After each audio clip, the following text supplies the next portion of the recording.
మీ ఎలాంటి వ్యాపార ప్రకటనలకైనా వెంటనే మా ఛానల్ సంప్రదించండి.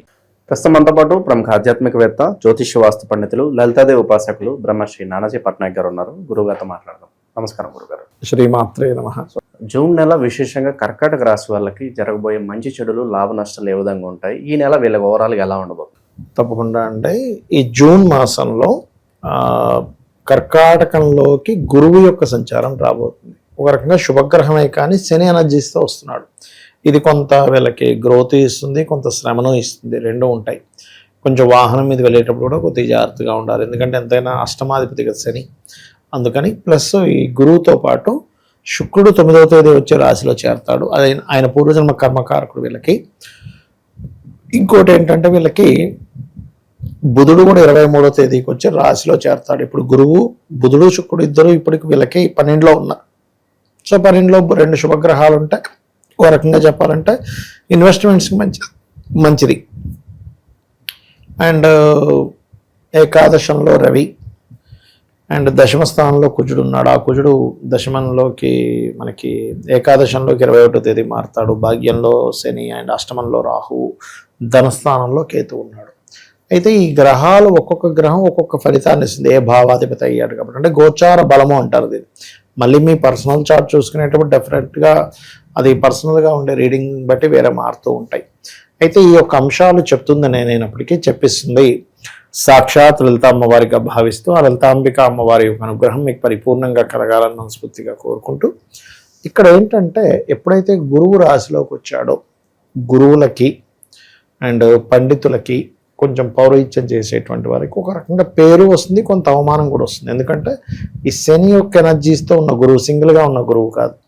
సో అందుకని కొంత శ్రమ ఉండడం కానివ్వండి, కొంచెం ఇది మీరు ఎందుకు మనం లాస్ట్ టైం కూడా చెప్పుకున్నాం ఏమండి, గురువుల మీద కొంత ఎఫెక్ట్ పడబోతుంది అని గుర్తుందా మీకు? సామవేదం గారు కానీ పాపం ఇప్పుడు చూడండి, అండ్ అట్లాగే గరికపాటి గారి మీద కొంతమంది అంటే హిందువులే కొంచెం గొడవ పడతారని చెప్పి అట్లాంటివన్నీ జరుగుతూ ఉన్నాయి. సో ఇది తగ్గాలంటే వీళ్ళు ఎక్కువగా దక్షిణామూర్తి ఆరాధన ఎక్కువగా చేయాలి ఒకటి. రెండవది ఏంటి అంటే వీళ్ళకి ధనస్థానంలో కేతు ఉన్నాడు. అంటే ఫైనాన్స్ వచ్చే స్థానం ఏదైతే అక్కడ కేతు కనెక్ట్ ఉంది. సో ఇలాంటప్పుడు ఏం చేయాలంటే వీళ్ళకి ఆగిపోతూ ఉంటాయి డబ్బులు, రావాల్సిన డబ్బులు ఆగిపోవడం ఇవి ఎక్కువగా జరుగుతూ ఉంటాయి. ఇలాంటప్పుడు వీళ్ళు రెండు విషయాలు చేయాలి. ఒకటి, సూర్యుడికి అర్ఘ్యం వదలడం. ఇలా మనం చెబుతూ వాటర్ పోస్తాం పొద్దున్నే సూర్యోదయం అవుతున్నప్పుడు, అదొకటి ఖచ్చితంగా చేయాలి.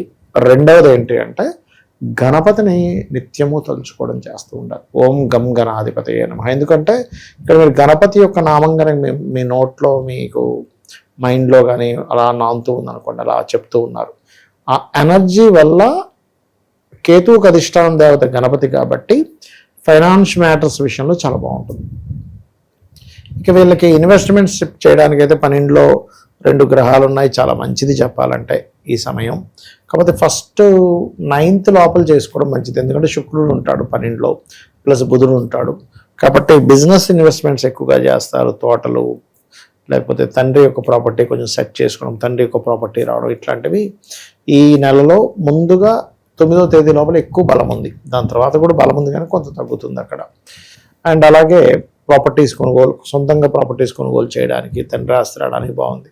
కానీ తాతగారి ఆస్తి విషయం దగ్గరికి వచ్చేసరికి మాత్రం అష్టమంలో రాహు ఉన్నందుకు కొద్దిగా కొన్ని ఎలా అంటే చూడండి, అయ్యో వీళ్ళు మ్యానిపులేట్ చేశారు, ఇట్లా అయింది అట్లా అయిందని కొంచెం ఇదవుతూ ఉంటాం. సో అటువంటివి బలంగా చూపిస్తున్నాయి.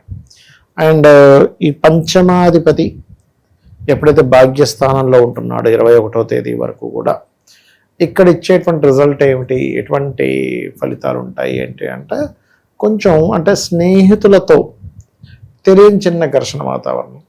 అలాగే వీళ్ళు చేసేటువంటి ఉద్యోగంలో, వీళ్ళు ఎక్కడైతే ఉద్యోగం చేస్తారో అక్కడ కొద్దిగా ఘర్షణ వాతావరణం ఉంటూ లీడర్షిప్ అంటే వీళ్ళని లీడర్ చేయడం కూడా జరుగుతుంది. ఎందుకంటే ఇక్కడ మనకి రవి 14 వరకు ఏకాదశంలో ఉంటాడు, కుజుడు దశమ స్థానంలో ఉంటున్నాడు. సో ఎప్పుడైతే 10th అండ్ 11th ప్లేసెస్లో పాపగ్రహాలు, క్రూర గ్రహాలు ఉంటాయో, ఈ క్రూర గ్రహాలు ఇచ్చే రిజల్ట్ ఏంటంటే ఎలాగైనా నేను గెలవాలి అనే బలాన్ని ఇస్తాయి. అండ్ అట్లాగే ఎప్పుడైతే మనకి సంతానం కోసం చేసే ప్రయత్నాలు కొంచెం ఎక్కువ ప్రయత్నం చేయవలసి వస్తూ ఉంటుంది. కాకపోతే ఈ అప్పులు ఇవ్వడం, ముఖ్యంగా శనివారాలు అప్పులు ఇవ్వడం చేయకూడదండి వీళ్ళు. అంటే లైఫ్ లాంగ్ కాదు, ఇప్పుడు శని భాగ్యంలో ఉన్నంత వరకే. ఎందుకంటే భాగ్యంలో ఉండే శని 6వ స్థానమైన శని చూస్తాడు. సో అదొకటి చూసుకోవాలి. అండ్ రెండవ వివాహం కోసం చేసే ప్రయత్నం అయితే ఫలిస్తుంది ఇక్కడ. అండ్ అదేవిధంగా కొద్దిగా అష్టమంలో రాహు ఉన్నందుకు కొద్దిగా వీళ్ళు కొంచెం చూడండి, ఎర్లీ మార్నింగ్ కానీ చీకట్లో కానీ వీళ్ళు ఏదైనా వాహనం మీద వెళ్ళేటప్పుడు కొద్దిగా జాగ్రత్తగా ఉండాలి, అది ప్రధానంగా చూసుకోవాలి. అండ్ మరొక విషయం ఏంటంటే, ఈ రాశిలో గురువు ఒక రకంగా టీచింగ్ ట్రైనింగ్, ఎందుకంటే భాగ్యంలో శని ఉన్నాడు కదా, ట్రైనింగ్స్ కోసం వేరే ఊర్లకు వెళ్ళడం, అక్కడ ట్రైనింగ్ కోసం వెళ్ళడం, తద్వారా వీళ్ళకి కొంచెం ఉద్యోగ అభివృద్ధి కలగడం ఇలాంటివి జరుగుతున్నాయి. కాబట్టి వీళ్ళ కెరియర్ డెవలప్మెంట్ కోసం వీళ్ళ కొంత శ్రమ ఉన్నప్పటికీ ఇతర ప్రదేశాలకు వెళ్ళడం ద్వారానే వీళ్ళకి గ్రోత్ అనేటువంటిది ఉంటుంది. ఇది వీళ్ళు ప్రధానంగా గుర్తుపెట్టుకోవాలి. తండ్రి గారి ఆరోగ్య విషయంలో కూడా జాగ్రత్తగా ఉండాలి. ఎందుకంటే మనం కర్కాటకం నుంచి తీసుకుంటే భాగ్యస్థానంలో శని ఉంటూ ముందు వెనక రాసుల్లో రాహుకుజులు ఉంటున్నారు. సో ఎప్పుడైతే ఈ 2 గ్రహాలు ఇక్కడ ఉంటాయో ఇది ఇచ్చే రిజల్ట్ ఏమిటి అంటే, పర్టికులర్గా కొంచెం ఇది తండ్రి గారి ఆరోగ్య విషయం మీద ఎఫెక్ట్ చూపిస్తూ ఉంటుంది. పెద్ద మొత్తంలో ఎవరికైనా మనీ ట్రాన్స్ఫర్ చేయడం, అయ్యో అనవసరంగా ట్రాన్స్ఫర్ చేశానని వేరే అకౌంట్లకు వెళ్ళడం, అవి స్ట్రక్ అవడం ఇలాంటివి చూపిస్తున్నాయి. కాబట్టి ఈ యొక్క విషయాల్లో వీళ్ళు జాగ్రత్త వహించాలి. ఇక విశేషంగా ఎలాంటి పరిహారాలు ప్రత్యేకంగా ఈ నెల చేస్తే వీళ్ళు బాగుంటున్నారు? వీళ్ళకి ఎప్పుడైనా గుర్తుపెట్టుకోండి, పంచమాధిపతి కుజుడవుతున్నాడు కాబట్టి స్కందుని ఆరాధన, నరసింహస్వామి యొక్క ఆరాధన ఎక్కువగా చేయాలి వీళ్ళు మెయిన్గా. అండ్ మినుములు దానంగా ఇవ్వడము, ఉలవలు దానంగా ఇవ్వడం మంచిది.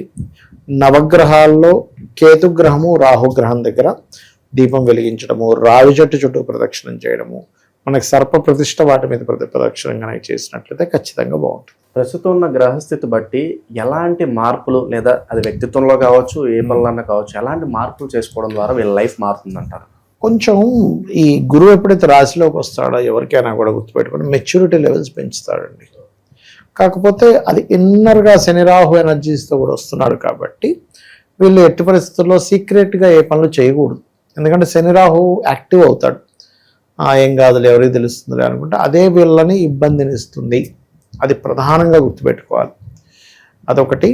అండ్ ఈ మనం ఎంత అనుకున్నా కూడా గ్రహ ప్రభావం మనిషికి ఆ సమయంలో ఆలోచన విధానాన్ని మారుస్తూ ఉంటుంది. కాబట్టి ఈ శని రాహు గ్రహాల దగ్గర దీపం వెలిగించడము, కాలభైరవ అష్టకం చదువుకుంటే కూడా వీళ్ళు దీని నుంచి బయటపడతారు.